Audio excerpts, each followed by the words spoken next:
Stage पर मैं आमंत्रित करना चाहूँगी एक ऐसी शख्सियत का जिन्होंने किसानों की ज़िंदगी बदलने के लिए बहुत काम किया है, किसान नेता वीएम सिंह जी का, और उसी के साथ गुनी प्रकाश जी का।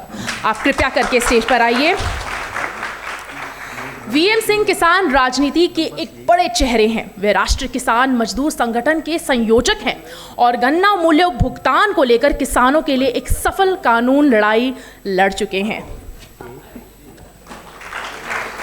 सम्मान के लिए बुके ग्रहण कीजिए। साथ ही में पैनल में हमारे दूसरे मेहमान हैं गुनी प्रकाश जी, हरियाणा के वरिष्ठ किसान नेता हैं। वे कृषि नीतियों, किसान के मुद्दे और एमएसपी जैसे विषय पर सक्रियता से आवाज़ उठाते हैं। दिल्ली किसान आंदोलन के बाद बनी एमएसपी कमेटी के सदस्य भी हैं।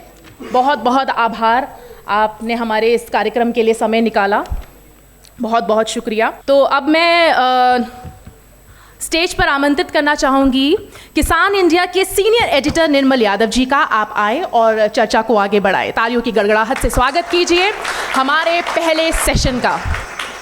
नमस्कार, आप सबका बहुत बहुत स्वागत है। देश के तमाम इलाकों से हमारे जो किसान साथी भाई और बहन आज इस हॉल में पधारे हैं, किसान इंडिया परिवार की तरफ से आप सबका हार्दिक स्वागत है।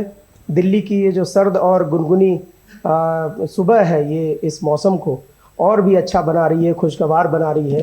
किसानों की ये जो मंथन है, विचारों का मंथन है, ये आज शुरू होने जा रहा है। दिन भर का ये कार्यक्रम है और इसमें हम खेती किसानी से जुड़े तमाम मुद्दों पर चर्चा करेंगे। किसान आज कहाँ है, कहाँ उसका भविष्य है, और इस पूरी चर्चा का जो मकसद है वो यही है कि किसानों की आवाज़ किसानों के माध्यम से इस देश की सरकार तक पहुँचे, पूरे सिस्टम को प्रभावित करे। इस उद्देश्य के साथ ये मंथन, ये सम्मेलन हम शुरू कर रहे हैं। तो हमारे साथ जैसे कि सबसे वरिष्ठ जो अनुभवी किसान नेता इस मंथन की शुरुआत कर रहे हैं। तो इसका जो मकसद है, उद्देश्य जो है, ये जो पहला सेशन है, 2047 की बात हो रही है पूरे देश में, और प्रधानमंत्री नरेंद्र मोदी ने जिस तरह से भारत को विकसित भारत के रूप में पूरी दुनिया के सामने प्रतिष्ठित करने का एक संकल्प लिया है, उस संकल्प में किसान की भूमिका सबसे महत्वपूर्ण होने जा रही है। और आज देश की राजधानी में संसद से, जो देश की सबसे बड़ी पंचायत है, उससे चंद कदमों की दूरी पर हम ये चर्चा कर रहे हैं, ये विचार विमर्श कर रहे हैं कि 2047 में भारत का किसान भारत को विकसित बनाने में क्या भूमिका अदा करेगा। आज तक की जो 75 साल की उसकी यात्रा है, उसमें वो कहाँ खड़ा है। इन सभी विषयों पर चूँकि वीएम सिंह जी और गुनी प्रकाश जी एक लंबा अनुभव इन लोगों के साथ में जुड़ा हुआ है, अपने अनुभवों के साथ हमारे साथ अपने विचार साझा करेंगे। सर, सवालों की शुरुआत वीएम सिंह जी आपसे ही करते हैं। पंचायत से लेकर पार्लियामेंट तक का जो ये आंदोलन भरा सफ़र आपका रहा है, 75 सालों में किसानों ने क्या खोया क्या पाया, जब हम ये देखते हैं तो आज भी जो है कई बार ऐसा लगता है कि देश का किसान कहीं ना कहीं अपने आप को विकास की इस दौड़ में पीछे पा रहा है। अब 2047 का जो सफ़र होगा वो किस गति से किसान को तय करना पड़ेगा, क्या लगता है आपको अब तक के अपने अनुभव के आधार पर? कहने के तो कृषि प्रधान देश है, किसान तो रह गया। अभी आपके इंट्रोडक्शन के अंदर हमारी बहन ने जो बताया, स्पॉन्सर्स के नाम लिए, सन 47 में वो कहाँ थे? कोई नहीं था। विरका का बताया कि 73 के अंदर स्टार्ट हुआ, मतलब 52 साल पहले। 52 साल पहले किसान खुशहाल था। आज किसान कहाँ है? यही आगे जो स्पॉन्सर्स आपके आ गए हैं, और आगे 45 साल में यही लोग आगे तरक्की करेंगे। किसान तो और नीचे नीचे जा रहा है, किसान तो खत्म हो गया। कहाँ है किसान? और उसकी गलती देश की नहीं है। ये हम सब जो बैठे ना, किसान नेता और किसान, हमारी गलती है। इलेक्शन आता है, आप किसान हो क्या? जाट, गुजर, सैनी, त्यागी, ब्राह्मण, ठाकुर, कुर्मी, लोध, सिख। आजकल तो बड़ा सीधा है, या हिंदू हो या मुसलमान हो। जिस दिन किसान किसान बन जाएगा, उस दिन यह भारत फिर सोने की चिड़िया बन जाएगा। इतनी क्षमता है हम में क्षमता है।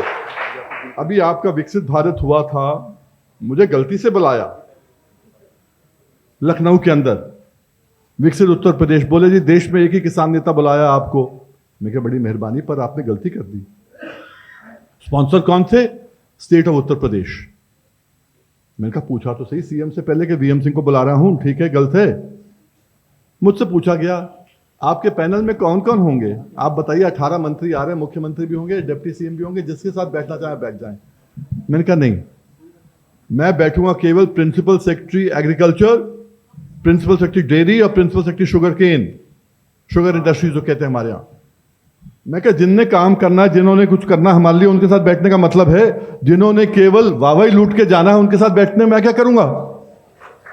और हुआ वही। प्रिंसिपल सेक्रेटरी के साथ बैठा, मैं बताया, आज तक निचोड़ नहीं निकला।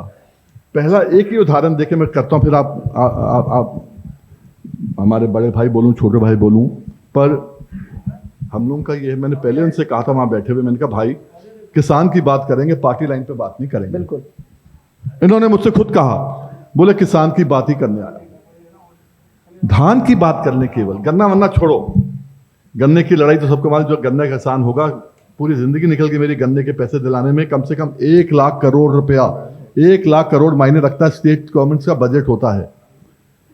इनके घरों में पहुंच चुका है हाईकोर्ट सुप्रीम कोर्ट से, वो छोड़ दीजिए। धान की बात कर लें, इस बारी एमएसपी की बात जब होती है, 2369 रुपया एमएसपी का रेट था, 2369 या 79 जो भी था, मुझे एग्जैक्ट याद नहीं है। देश में एक किसान बता दो जिसको मिला हो। मैं तो सोचता था हरियाणा में मिला, अभी गुनी प्रकाश जी ने बताया हरियाणा में भी नहीं मिला।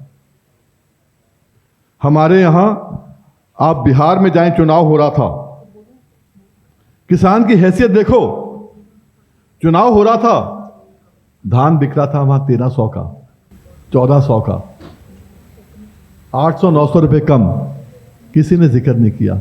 चुनाव में जिक्र हुआ किसान सम्मान योजना का 6000 रुपए देंगे हम। लूटा कितना?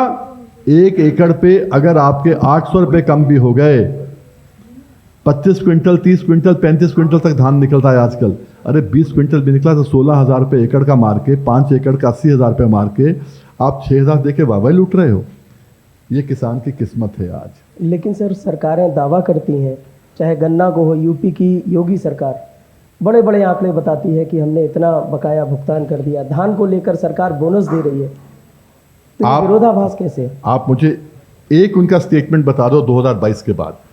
2022 में योगी बाबा ने बहुत बारी कहा 47,20,000 किसानों को हम पैसा दे रहे हैं। जब 47,20,000 किसान कहते हैं, 47,20,000 किसान परिवार होता है। सट्टा परिवार में एक मिलता है, 5-5 वोट हुए तो 2.5 करोड़ वोट हो गए। ये सब नजरअंदाज कर देते हैं।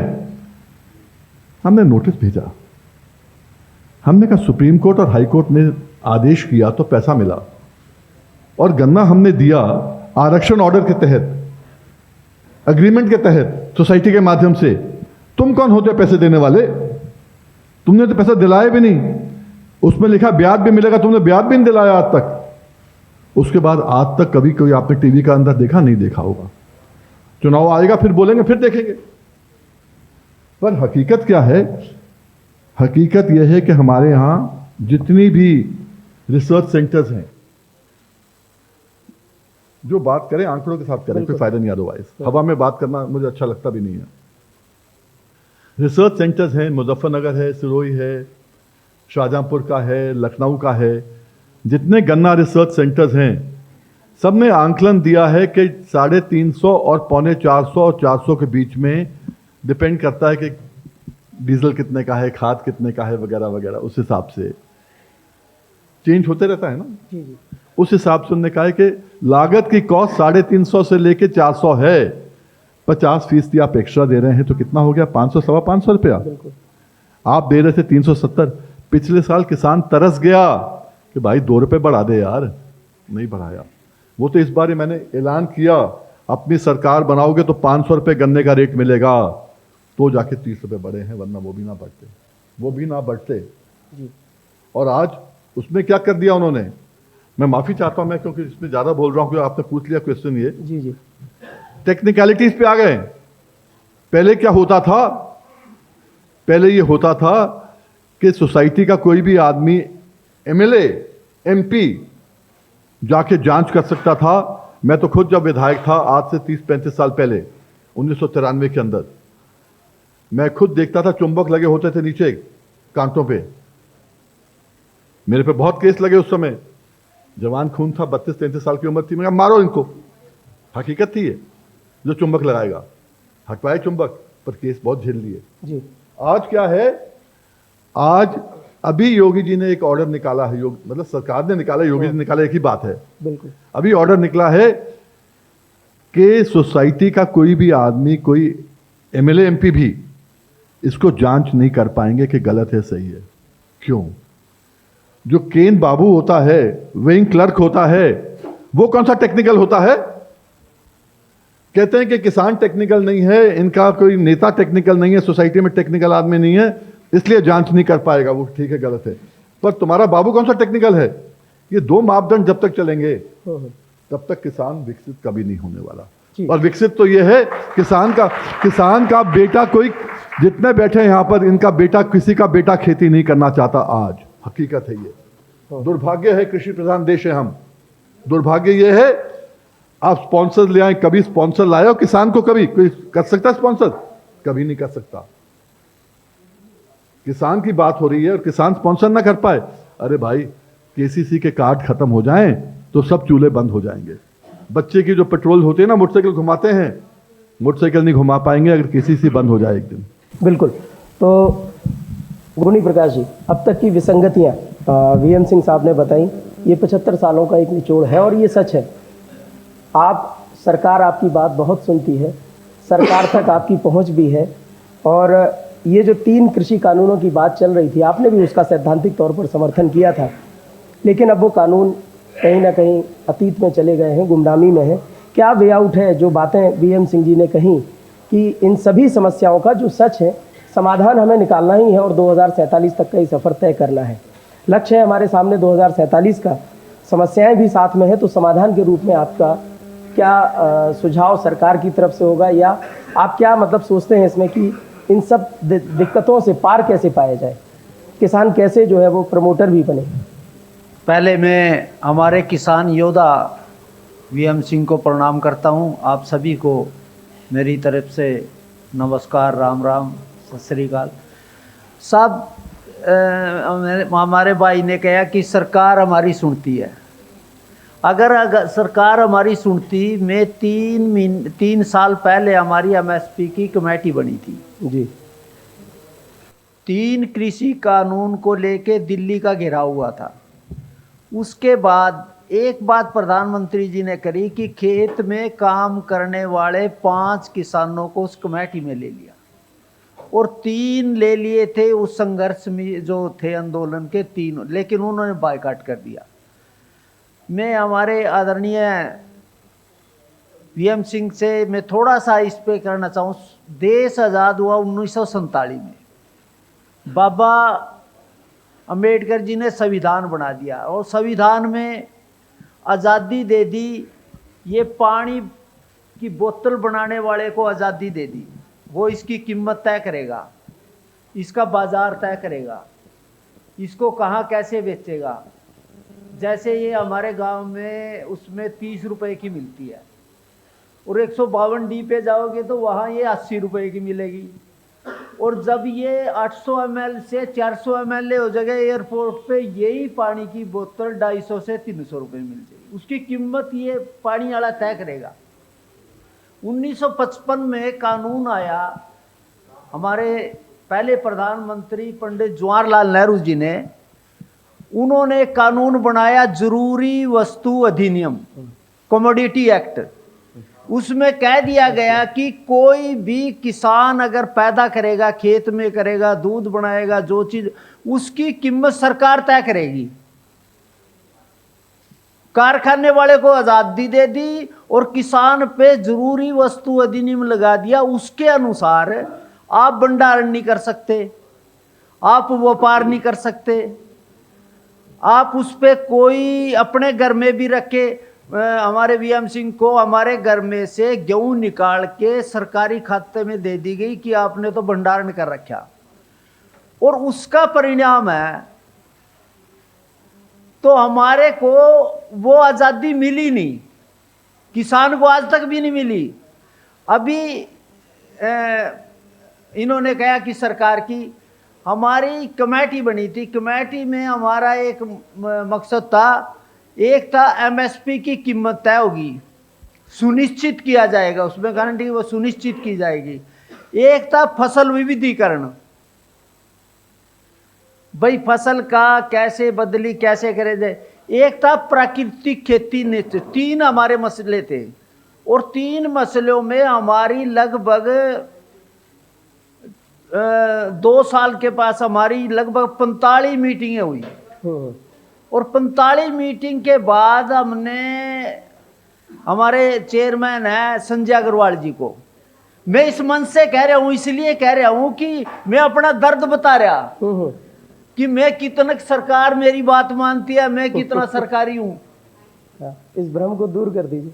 मैं ये इसलिए कह रहा और इस मंच से उनके पास संजय अग्रवाल जी हमारे अध्यक्ष थे, उस समय हम उसमें 5 किसान थे। एक है कृष्ण चौधरी, एक था प्रमोद चौधरी, एक था यही आएगा गुणावंत पाटिल, एक को पता नहीं कौन सा पदक मिला या उसमें था भारत भूषण।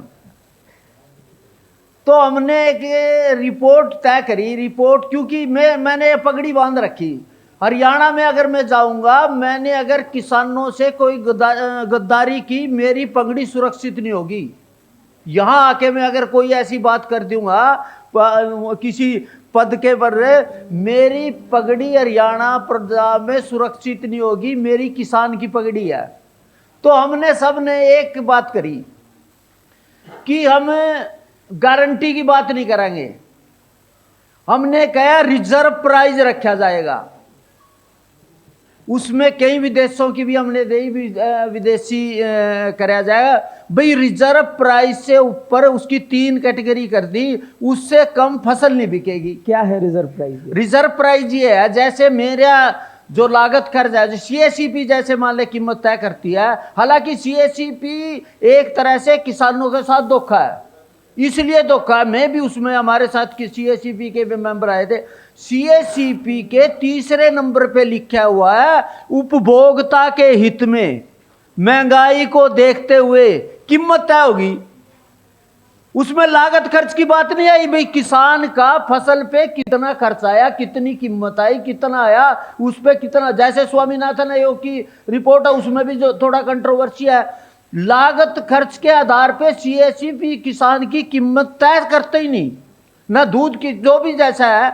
उसके बाद हमने कहा कि भाई एक कीमत तय करेगी जिसमें लागत खर्च सारा कुछ जोड़ के उसमें एक रिजर्व तय कर दिया जाएगा, उससे कम मार्केट में उसमें कैटेगरी है, अगर वो थोड़ा डैमेज हो गया या उसकी क्वालिटी खराब होगी, उसमें 3 तरह, जैसे कपास में है भाई इतना मॉइस्चर होगा, इतना मॉइस्चर होगा। हमने कहा कि ये रिजर्व प्राइस तय होगा तो उस रिजर्व प्राइस का स्टेट गवर्नमेंट की जिम्मेदारी होगी, इससे कम नहीं बिकेगी।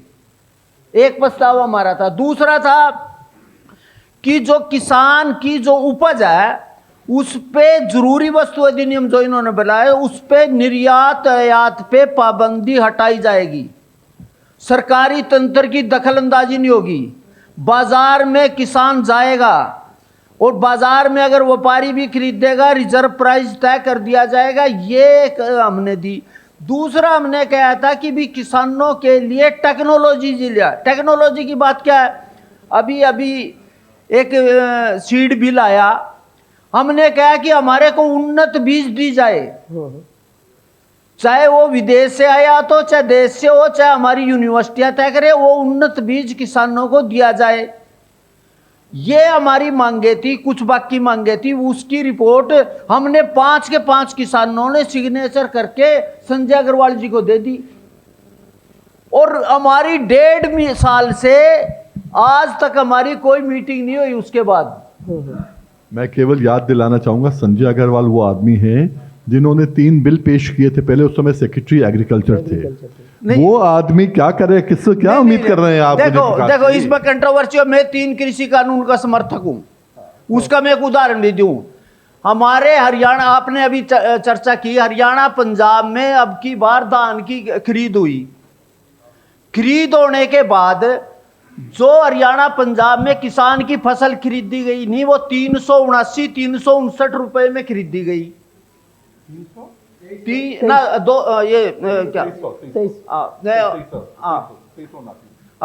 79। उसके बाद क्या होया साहब, जो मैं मार्केट में लेके गया अपना धान, वहां सरकार ने कहा भाई इसमें तो नमी है, और नमी के नाम पे उन्होंने 100 रुपए से 1000 रुपए तक के कट लगा दिया गया, बट्टा लगा दिया। मान लो अगर मेरा जो था उसमें से वो 500 रुपए काट लिए, 600 रुपये, और उनकी मैं कच्ची पर्ची तो लेके मैं यहाँ के हमारे मुख्यमंत्री को, नायब सिंह सैनी को दी। नायब सिंह सैनी ने कहा हमने तो 25 रुपए लाए प्रति क्विंटल, और जो मेरे सरकार ने क्या कराया, जो एमएसपी की थी वो मेरे अकाउंट में डाल दी, और मेरे को कहते हुए हरियाणा पंजाब के किसानों को सबसे खुशहाल मान रहे हो। आप भी मान रहे हो? बिल्कुल मान। नहीं, आप बताओ किसानियां में, और सच्चाई में बताता हूं हरियाणा पंजाब की, जो हमारा एमएसपी की आई नहीं, उसमें से 500-600 रुपए वापिस ले लिए आड़तियों ने किसानों से, और वो पैसे से आज आड़ती को, सेलर मालिक को और खरीद एजेंसियों को वापिस दे दिए। ये लगभग 5000 करोड़ रुपए का घोटाला हुआ अब की बार हरियाणा में जी। और उसके बाद अगर ये होता तो 3 कृषि कानून की बात है ना, उसमें एक बात थी भाई खरीदार जो होगा, जैसे मेरी भैंस है मैंने बेचनी है, और सरकार कह देगी कि आपके पटवारी की इजाजत के बिना नहीं बिकेगा, हमारा पटवारी है मंडी का और डीसी। अब अगर मेरी मंडी, मेरी गाय बेचने के लिए उसमें अगर कोई नहीं होगा तो 10 व्यापारी आएंगे खरीद के लिए। 3 कृषि कानून में क्या था, मंडी में खरीदोगी, प्राइवेट मंडी में खरीदोगी, प्राइवेट प्लेयर खरीदेगा, ऑन ट्रेडिंग होगी। ये ऑन ट्रेडिंग नहीं हो जाएगा, पानी की बोतल आप मंगाओगे तभी आ जाएगा।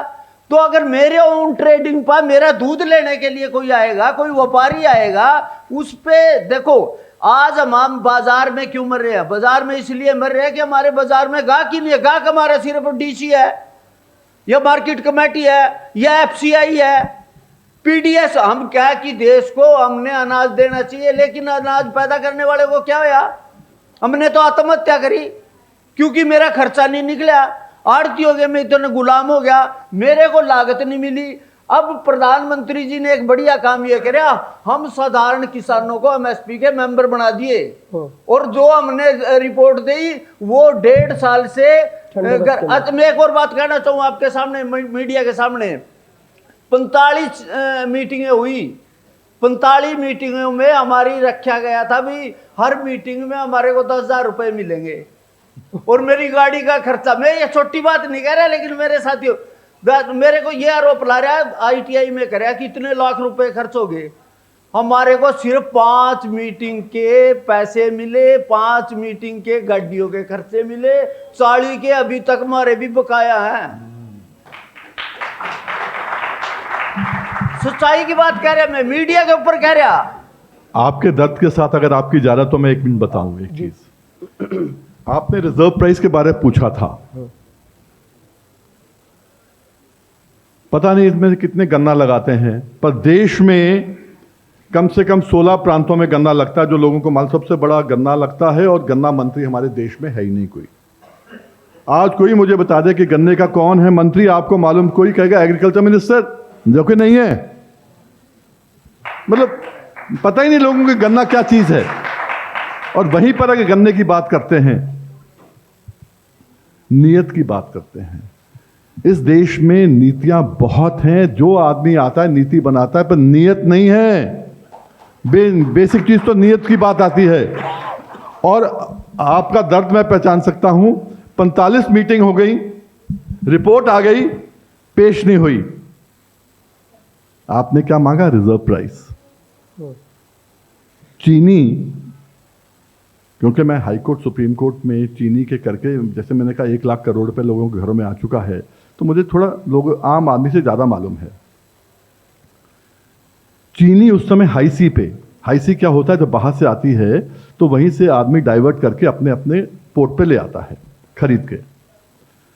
23-24 रुपये चीनी का रेट हो गया था और गन्ने का रेट मेरे जैसे आदमी बढ़वाने की बात करते थे।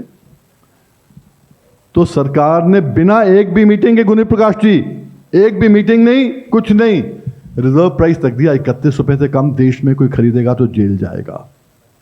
एमएसपी कहते हैं उसको, मिनिमम सेल प्राइस। आज उसका रेट 33 हो गया है और मिल मालिक चाह रहे हैं कि 38 रुपए हो जाए वो। ये नियत की बात फिर आ गई है। अगर जिसका ध्यान रखना है तो 45 मीटिंग नहीं चाहिए, एक मीटिंग नहीं चाहिए, एक रिपोर्ट नहीं चाहिए। बिना रिपोर्ट के, बिना मीटिंग के, बिना सबके उनका रिजर्व प्राइस तय हो गया है, मिनिमम सेल प्राइस चीनी का। आप कोई चीनी 33 रुपए से कम खरीद के दिखा दें मुझे कहीं भी तो मैं मान जाऊं, मुमकिन नहीं है। पर किसान के लिए, किसान केवल वोट के लिए बना है। वोट दो और भाड़ में जाओ 5 साल उसके। और किसान, इसलिए मैंने कहा किसान किसान नहीं होता।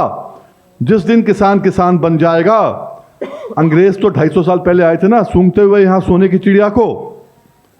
जैसे मैंने कहा कि धान के अंदर अगर 800 रुपये फालतू मिल रहा है तो 16,000 रुपये एकड़ है। वैसे गन्ने में जो वैरायटी आ रही है, वैरायटी क्या, बख्शी राम जी ने आज 20 साल पहले, निर्मल जी आपको मालूम है 20 साल पहले कॉम्बोटोर की वैरायटी थी, वो लेके आए। आज मेड़ से लग गई है वो। अर्टिस बोलते हम लोग, जो अर्टिस वैरायटी है 400-500 क्विंटल निकलती है। अरे 300 क्विंटल तो निकलती है। 100 रुपये तुम कम दे रहे हो तो 30,000 रुपये एकड़ हमारा मार रहे हो। 5 एकड़ वाले का 1.5 लाख मार रहे हो, उसको 6,000 रुपये सम्मान दे रहे हो। हम उसमें भी खुश हैं। ये नियत की बात है, नीति की बात है।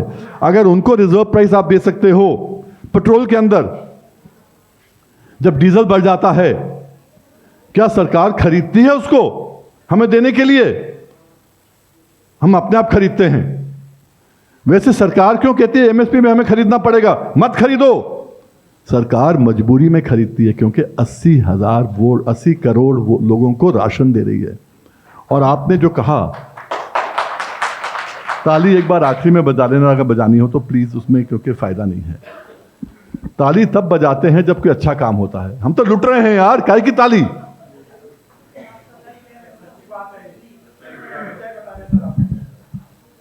अब मैं केवल आपसे कहता, 80 करोड़ लोगों के लिए राशन देते हैं। मैं बिलों के ऊपर नहीं जाऊंगा, मेरे भाई का दर्द और मेरा दर्द एक ही है। मैं केवल इतना आपको बताऊंगा, जब 80 करोड़ लोगों के लिए आप खरीदते हो तो कम से कम रेट पे खरीदोगे, रेट नहीं बढ़ाओगे। इनकी मजबूरी है सरकारों की। अगर आज डबल हो जाएगा रेट, इनको देना पड़ेगा, पर देंगे फ्री। ये पॉपुलिस्ट मूव्स कहते हैं इसको। कैसे काम चलेगा? और वहीं पर अगर ओपन मार्केट हो गया, जो 80 करोड़ लोगों को दे रहे हैं, आधा राशन बाजार में वापस आ रहा है।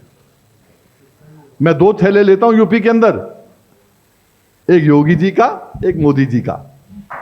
एक में खाना खाता हूं, एक को बेच के दारू पीता हूं। हकीकत है। इस शक्ल के अंदर जो बेच रहा हूं मैं, बाजार में अगर धान का, अगर चावल 1.5 किलो धान का 1 किलो चावल बनता है, सबको मालूम है। अगर चावल 40 रुपए के बदले अगर 80 रुपए मिल रहा है, तो जहां इसने वापस कर दिया, 5 किलो में से अपना वापस कर दिया, बेच दिया, इसको तो आधा रेट नहीं मिलता। उस शक्ल में जब किसान जाएगा बेचने के लिए, मार्केट तो क्रैश होगी ना पूरी की पूरी। ये नीतियां ऐसी हैं जिनको इनकी नीयत के कारण तोड़ मरोड़ किया गया है। हर गवर्नमेंट, मैं इस गवर्नमेंट की बात नहीं कर रहा, हर गवर्नमेंट की बात कर रहा हूं मैं। जी गुणी प्रकाश जी कुछ कहना चाह रहे हैं? मैं ये कहना चाहूँ कि देखो, हम सारा आरोप सरकार पे लगा रहे, आप सरकारों पे लगा रहे, कोई भी सरकार है। साहब ईमानदारी से जो किसान संगठन है, लगभग पूरे देश में 5,500 किसान संगठन है, और उनके मांग पत्र देखो, उनके मांग पत्र देखो। उन्होंने कभी टेक्नोलॉजी की बात नहीं करी। भाई टेक्नोलॉजी किसान, आपको पता है इजराइल है एक छोटा सा देश, वो एग्रीकल्चर में दुनिया का बादशाह है। एक ओलैंड है, वो 30 फुट नीचे है समुद्र तल से, और दुनिया में बादशाह है कृषि का। जापान है जहां खेती नहीं है, वो टेक्नोलॉजी किन्होंने, हाँ जी हाँ, जो टेक्नोलॉजी की मांग करी कभी, आप बताओ। आप हमारे किसानों के योद्धा हैं, आपने गन्ने की लड़ाई लड़ी, इसके अलावा किसी संगठन ने लड़ी? मैं कह रहा, अच्छा दूसरी बाजार की बात है, मेरे यहां बासमती का रेट पैदा करता हूं। बासमती की डिमांड तब होगी जब के अरब कंट्री से, दूसरे विदेशों से ऑर्डर आएंगे तो बासमती का रेट ऊपर चला जाएगा। लेकिन आप मोटे दान को बेच सको, मेरे मंडी में मेरी फसल मेरा ब्यौरा, मैं अपनी मंडी के अलावा कहीं बेच नहीं सकता। हरियाणा पंजाब में गेहूं पिछली बार खरीदी गई थी, एक भी प्राइवेट प्लेयर वहां आने नहीं दिया, ट्रेनें रोक ली, बसें रोक ली। मैं कह रहा, कभी आपने बाजार की बात करी? हमारे इतने किसान संगठन है। अच्छा कभी, अब एक बीज बिल आया, मेरे को उन्नत बीज चाहिए या नहीं चाहिए? तो मैं ये कह रहा कि जो सरकारें हैं, सरकार की वो है। अब आप बताओ, पहले मेरे यहां मेरे धान का कीमत मेरे आड़ती के पास जाती थी। 2016 में मेरे डायरेक्ट पेमेंट है, कि वो मेरी डायरेक्ट पेमेंट भी ब्लैक कैट चेक लेके तब भी मेरे पास नहीं जा रही है। मैंने कहा मुख्यमंत्री को, आप ये दो खदड़ी है, इस पे करो कार्रवाई। मान ले मैंने, मेरा अकाउंट आ गया, मेरे अकाउंट, उसी में अकाउंट खोल के मेरा ब्लैक चेक लेके किसान तक तब भी नहीं गया। अब मैं ये कह रहा साहब, हमने किसानों के संगठनों ने भी सोचना पड़ेगा। आप किसानों की लड़ाई लड़ रहे हो या कौन सी लड़ाई लड़ रहे हो? अब दिल्ली का मान ले, और भी तरह सारी जगह है। और आपने मैं सलाम करता हूँ, वीएम सिंह साहब ने शांतिपूर्वक आंदोलन कराया। जब भी आंदोलन में महात्मा गांधी की तरह इन्होंने आंदोलन को विड्रा कर लिया। आज हमारी हालत क्या है? मैं कह रहा, हमारी जो सरकार है, हम सरकार से अपनी मांग मानेंगे, लड़ाई लड़ेंगे, आंदोलन करेंगे।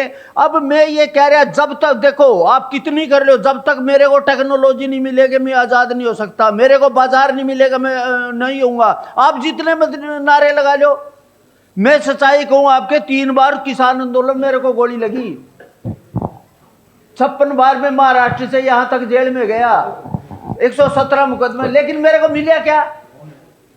अब मैं मान लो, माननीय प्रधानमंत्री ने पावर कमेटी बना दी, उसका मैं मेंबर हूं, लेकिन मेरी वो मेरी वो हाँ, अच्छा आपको सम्मान देते हुए मेरा परिचय, मैं doctor DP Singh, basically Uttar Pradesh के डिस्ट्रिक्ट बागपत से आता हूँ और एक प्रगतिशील किसान भी हूँ। तो मैं आपसे पूछ रहा हूँ, आप टेक्नोलॉजी की बात कर रहे हैं, टेक्नोलॉजी किस टेक्नोलॉजी की बात कर रहे हैं, थोड़ा सा उसे खुलासा करके बताएंगे? और वो टेक्नोलॉजी क्या आप ये चाहते हैं सरकार के एंड पे चाहते हैं कि सरकार किसानों को दे, या सरकार सहयोग करे टेक्नोलॉजी में, या सरकार उपलब्ध कराए, या किसानों को एजुकेट करे? क्या मतलब है, इस बात को थोड़ा खुलासा करके बताएं, सीधे सीधे शब्दों में बताएं। सीधे शब्दों में टेक्नोलॉजी का मतलब है टेक्नोलॉजी। अब जैसे पहले मेरा पानी में जमीन से निकालता था, बैल होती थी, बैल से बाहर निकाले। अब हमारा सबमर्सिबल आया, सबमर्सिबल से हमने 400 फुट नीचे से पानी अपनी फसल में लगाना शुरू कर दिया। पहले मेरा जो स्प्रे करता था वो एक मजदूर करता था, अब मेरे यहाँ ड्रोन आ गए। अब दूसरी बात, टेक्नोलॉजी की आप बात करो, मेरे यहाँ जो देसी गेहूं थी उसकी एवरेज थी 5 क्विंटल, और अब जब मेरे बीज आया, उन्नत किस्म का बीज आया, उस बीज के कारण आज मेरी एवरेज 30 क्विंटल पे जा पहुंची। तो दूसरा, हमारे एक खास मेहमान राजू शेट्टी जी भी इस पैनल का जो हिस्सा थे वो जुड़ चुके हैं, उनकी फ्लाइट लेट हो गई थी इसलिए विलंब से पहुंचे। राजू जी आपका बहुत बहुत स्वागत है। साइम एक माइक। जी गुणी प्रकाश जी, आप सवाल का जवाब मैं राजू को हमेशा नेता कहता हूँ, 2 बार MP रह चुके हैं ये। नेता कहता हूँ तो नेता को तो लेट आने की आदत है, कोई दिक्कत नहीं। नहीं, एक परिचय और करना पड़ेगा। जोशी साहब मेरे कम से कम 45 साल से मैं इनके साथ रहा, सर जोशी साहब की देख रेख में, और हमारे वो नेता रहे, अब भी हैं, पहले भी थे।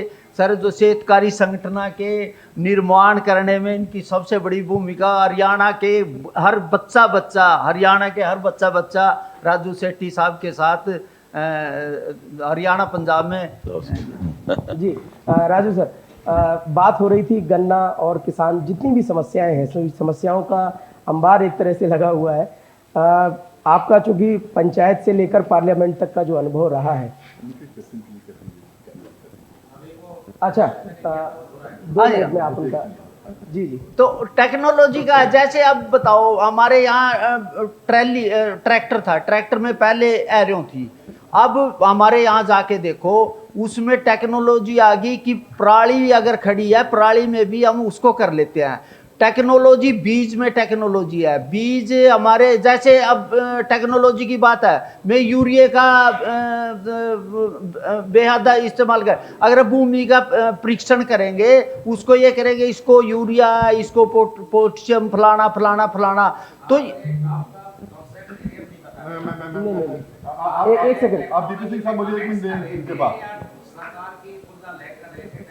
बिल्कुल आपके सवाल का जो जवाब है वो BM सिंह जी एक बार में दिए देते हैं। देखिए DP सिंह साहब, नहीं, सुनो, टेक्नोलॉजी का मतलब ये नहीं है कि सरकार देगी, हमारे यहाँ हमने अपने ट्रैक्टर इवॉल्व करना है, हर चीज इवॉल्व करती है ना, इनका मतलब वो है किसान करेगा, कोई सरकार से प्रेरित नहीं है या सरकार के। आपका जो कहना है बड़ा सीधा है कि किसान अपने माँ के पेट से टेक्नोलॉजी सीख के आता है। मैं समझ रहा हूँ, हर आदमी यही सोचता है, और मेरा भी यही है कि माँ के पेट से सीख के आते हैं सबके सब, पर उसमें फर्क आता है। आपका कहना यह है जैसे पहले डीजल नहीं था, ट्रैक्टर काय के थे, पावर इन के थे। कितनों को मालूम है यहाँ पर कि पावर इन के ट्रैक्टर थे? पावर इन क्या था? नहीं, मैं वो नहीं कह रहा, आप लोगों को मालूम होगा, जो मेरे साथी मेरी उम्र के हैं या मेरे से थोड़े कम हैं, पर जो उससे कम के उनको नहीं मालूम कि पावर इन क्या था।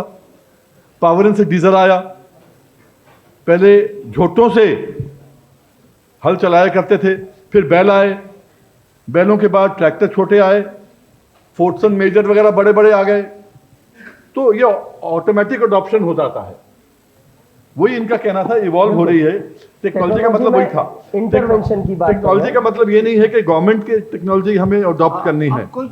अब जैसे अब ये तो खैर अपनी बात कहनी हो जाएगी। 227 जब शास्त्री जी ने कहा था जय जवान जय किसान, क्यों कहा था? 62 में जवान पिटा था और 65 में किसान पिटा था। जब PL 480 गेहूं आती थी बाहर से, लाल गेहूं कहते थे हम लोग, उन्होंने कहा था 1 बार खाना मत खाओ दिन में, या हफ्ते में 1 बार मत खाओ, ऐसे कुछ कहा था उन्होंने। यही कहा था ना कि हमारे पास राशन कम है। उस समय ड्वार्फ वैरायटी आई, WG 227 कहां से आई? मैंने कहा मेरे फार्म से आई। मेरे चाचा उस समय 27 कंट्रीज में प्रेसिडेंट निक्सन थे, उनके भी स्टेट गेस्ट बने, और 88 मन उस समय जब नहीं था, 88 मन 1 किले का, 1 एकड़ का वर्ल्ड रिकॉर्ड था। फिर 1553 सोना कल्याण हुआ, कल्याण हमारा गांव था पाकिस्तान में, सोना कल्याण हुआ वगैरह वगैरह वैरायटीज आती गई। तो इवॉल्व ऑटोमेटिक है, जब एक हुआ दूसरे ने लिया, तीसरे ने लिया। जब किसान को मिलेगा कि यहाँ बड़ा काम हो रहा है, मुझे फायदा है, किसान अपने आप जाता है। पर किसान को आज जो चाहिए, मैं सबकी भावना समझ सकता हूं, क्योंकि मैं यही कर रहा हूं। कल रात को 1:30 बजे तो लखनऊ से आ रहा हूं, यही होता है मेरा काम, तो सबको मालूम है। किसान को क्या चाहिए? मार्केटिंग, मेरे उपज का सही रेट मुझे मिले।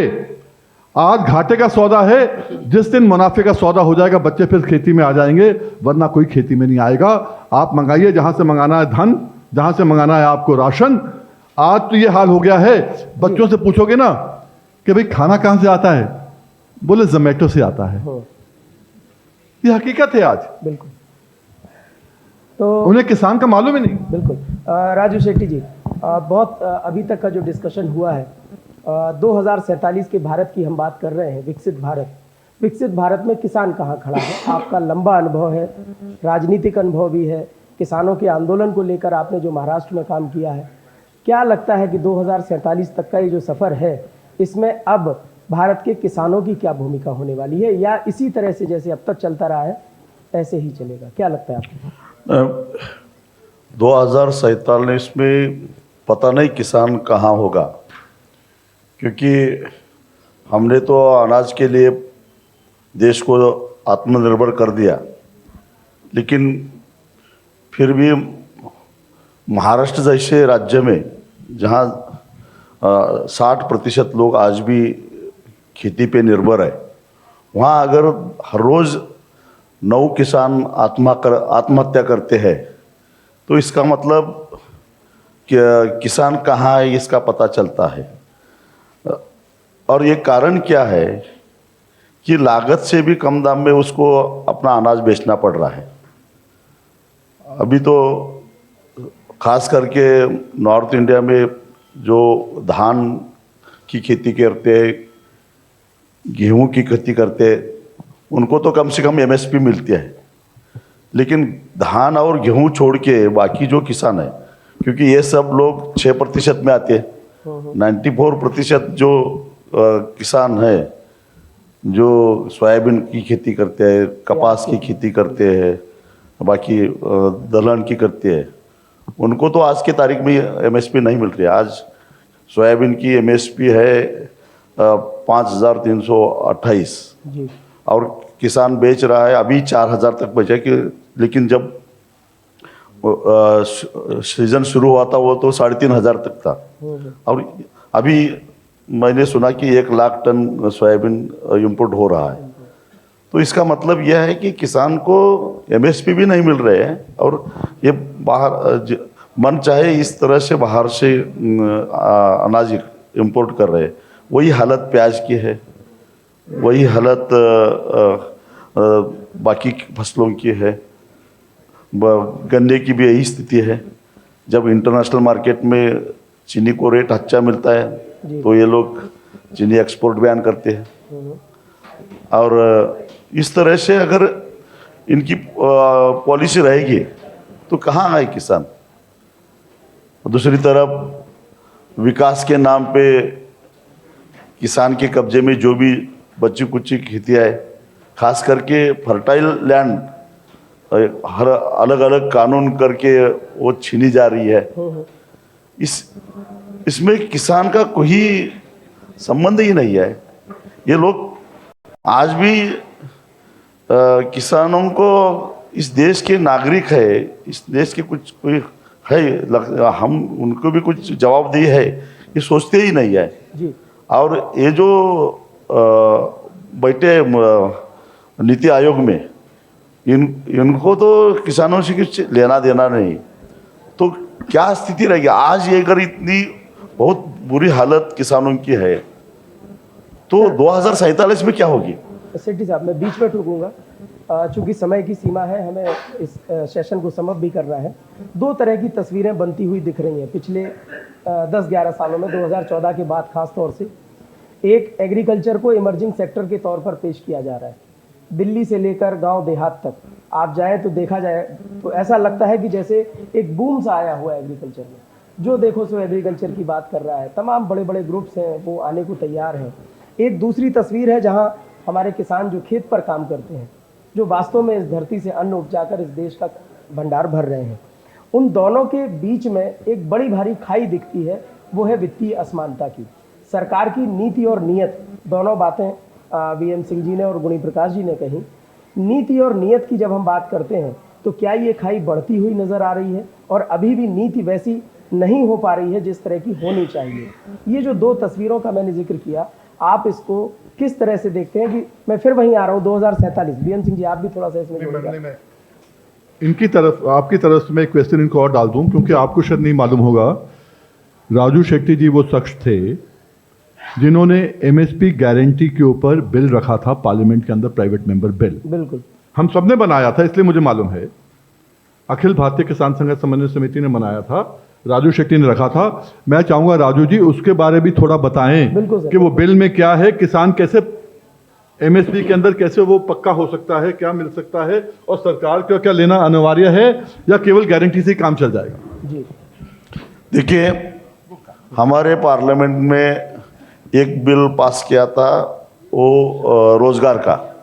इस देश के हर एक बेरोजगार को कम से कम 100 दिन के रोजगार देने की गारंटी सरकार ने ले लिया है, और वो भी मिनिमम वेज एक्ट के तहत वो उसको मजदूरी मिलती है। जी जी उसी आधार पे हमने एक कानून बनाया था, एक ड्राफ्ट बनाया था कानून का, एमएसपी गारंटी का। और ये ऐसा ही नहीं बनाया, हम पूरे तकरीबन 400 से ज़्यादा किसान संगठन एकजुट होकर हमने एक यात्रा, 15,000 किलोमीटर हम देश में यात्रा की, और मंदसौर का जो कांड हुआ था उसके बाद, और हर एक प्रदेश में हम मेघालय गए थे, हम तमिलनाडु गए थे, हम केरल गए थे, हम कश्मीर गए थे। हर एक प्रदेश में जाकर वहाँ के किसानों से बात करके, किसान नेताओं से बात की थी, पत्रकारों से बात की थी, और सबके सुझाव लेकर हमने एक ड्राफ्ट बनाया। खास करके उसमें अहम भूमिका थी सिंह साहब की। उन्होंने हमने सबने एक ड्राफ्ट बनाया, और वो उस ड्राफ्ट पे हम पार्लियामेंट के आने से में 2 बार चर्चा ली। विभिन्न पॉलिटिकल लीडरों को हमने इनवाइट किया, उसके क्लास टू क्लास हमने वहाँ भी चर्चा की, और उसके बाद एक अंतिम ड्राफ्ट जो हुआ सबके सम्मति से, वो मैंने 2018 में पार्लियामेंट में प्राइवेट मेंबर बिल के तहत पेश किया था। उसमें ये थी कि सरकार जो भी एमएसपी डिक्लेयर करती है, उस एमएसपी से कम दाम में किसानों का फसल खरीदने का किसी को भी अधिकार नहीं रहेगा, चाहे वो कंपनी हो, चाहे कोई ट्रेडर हो, चाहे सरकार हो। आज सरकार खरीदती है तो एमएसपी के दाम पे खरीदती है, 5-6% करती है, लेकिन बाकी 94% जो अनाज है उसको भी एमएसपी गारंटेड मिले, अगर सरकार नहीं खरीदे तो भी। इस तरह का वो कानून था। अगर नहीं कोई अगर उसके कानून का तोड़ देता है तो वो जेल में जाएगा। इस तरह का प्रावधान हमने उस ड्राफ्ट में बनाया था। उस पर क्या होता, सरकार अनाज नहीं खरीदती है उसको भी एमएसपी के लेवल पे मार्केट सेट होता, बिल्कुल, और उससे कुछ हद तक किसानों को राहत मिल सकती थी। बाद में हमारा प्रयास रहता कि ये जो एमएसपी तय होती है वो स्वामीनाथन के फॉर्मूले के तहत तय होती है, तो किसान फायदे में आ सकता है। आज की तारीख में तो ये जो एमएसपी तय होती है तो सरकार जो चाहती है, ऐसा होता है कि पहला फिगर सेट होती है, उसके बाद कैलकुलेशंस होते हैं। सीएसीपी यही करता है, हमें मालूम है कि कई बार हम सीएसीपी की मीटिंग में जा चुके हैं। वो पहले तय करते हैं, सरकार को पूछती है कि इस साल एमएसपी कितना करनी है, और कैबिनेट के बाद अप्रूवल लेकर वो जो उनका आंकड़ा आता है उसी के तहत वो कैलकुलेशन करते हैं और हमारे मुंह में थोप देते हैं कि ये तुम्हारा एमएसपी है। हश्र क्या हुआ उस बिल का? हाँ, लेकिन 2018 में पेश होने के बाद 21 राजनीतिक दलों ने हमको समर्थन दिया था, लिखित में समर्थन दिया था, और मैंने टेबल किया। दुर्भाग्यवश 2019 में मेरे टर्म खत्म हो गई और फिर मैं वापस नहीं जा सका, वो लैप्स हुआ। लेकिन देश के पूरे संगठनों के प्रयास यही है कि ये कानून पार्लियामेंट में पारित हो जाए, ताकि एक कानून बनेगा तो किसानों को कुछ हद तक राहत मिल सकती है। जी, यही बिल जो है जिसकी बात कर रहे हैं राजू शेट्टी, जहां आप बैठे इसी हॉल में कोई ऐसा नेता बड़ा नहीं था जो यहाँ नहीं था। 18 की बात कर रहे हैं, यहीं पर ही साइन कराया गया था। और उसके बाद में पार्लियामेंट के अंदर बैठ के पार्लियामेंट्री कमेटी जो भी इनकी थी सब बैठ के हम लोगों ने किया था, सेट किया था। नतीजा क्या निकला आपको मालूम है, वो लैप्स हो गया। पर आज मैं 1 सेकंड लूंगा और क्योंकि आपका समय हो रहा है। आज खेती करना घाटे का सौदा है, पर किसान नेता बनना फैशनेबल हो गया है। बड़ा उल्टा मामला हो गया है। फैशनेबल हो गया, फायदे का सौदा है। फैशनेबल इसलिए हो गया है, पहले मुश्किल से। और एक चीज अगर मेरी मान ले सरकार आपके माध्यम से, तो देश में मजा आ जाएगा। क्या? हर किसान नेता, राजू शेट्टी, गुनी प्रकाश की, वीएम सिंह से शुरुआत करिए, सीबीआई इंक्वायरी कराइए, आपके बाबा के पास कितनी संपत्ति थी, आपके पास कितनी संपत्ति है, और जितनी संपत्ति फालतू निकले वो संपत्ति एक ट्रस्ट में, किसान ट्रस्ट में डालिए और बच्चों की शादी के लिए, पढ़ाई के लिए लगाइए उसको। मैं सहमत हूँ। होने दो। आज 5,500 किसान संगठन बन गए हैं, सब दुकानें के शटर बंद कर करके। शेख साहब मैं सहमत हूँ आपसे। वो जेन्युइन हो जाएंगे, फिर 100-150 संगठन वापस आ जाएंगे, काम चल जाएगा। किसान को बेवकूफ बनाने का काम नहीं होगा, किसान को लूटने का काम नहीं होगा। फिर बिल्कुल। गुणी प्रकाश जी, फाइनल कमेंट आपका। फाइनल में ये कह रहे हैं माइक, कि- माइक। उसमें फाइनल मेरा ये है कि जो किसान संगठन है ना हमारे हरियाणा पंजाब में 40% तो आड़ती है पदाधिकारी, हाँ। और 40% के पास जमीन ही नहीं है, और वो जो दुकानदारी वो शानदार। मैं एमएसपी पे थोड़ी बात कह रहा सर, जल्दी से। हाँ, मैं बस कह रहा है, मैं एमएसपी जो है ना, मैं दोनों से, हमारे नेताओं से सहमत हूँ, लेकिन मेरी फसल अगर बारिश के कारण डैमेज होगी और वो खरीदने उसकी नहीं होगी, तो उसको अगर खरीदेगा उसके खिलाफ मुकदमा दर्ज होगा, और अगर वो खरीदने का कोई गाहक नहीं होगा। नंबर 1। नंबर 2, आपका महाराष्ट्र में जो गेहूं का खर्चा है वो 2300 के आसपास है, पंजाब में 900 रुपए का। स्वामीनाथन की भी कंट्रोवर्सी है। आप, मेरा जमीन का जो खर्चा है, मेरी जमीन का रेट है 75,000 रुपए, और हरियाणा में ही नारनौल में जाके वो हो जाएगी 2500 रुपए।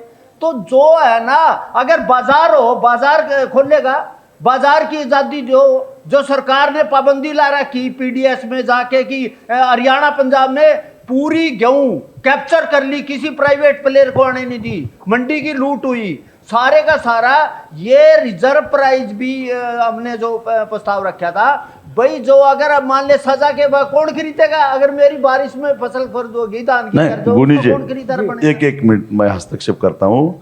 मैं मानता हूँ अलग अलग राज्यों में लागत अलग अलग आ सकती है, लेकिन हम सब मिलके एक प्रयास करते हैं, पहले एक फॉर्मूला तो सेट करते हैं। फॉर्मूला सेट होने के बाद हम ये बहस हो सकते हैं कि महाराष्ट्र में लागत अलग है, पंजाब में, हरियाणा में अलग है।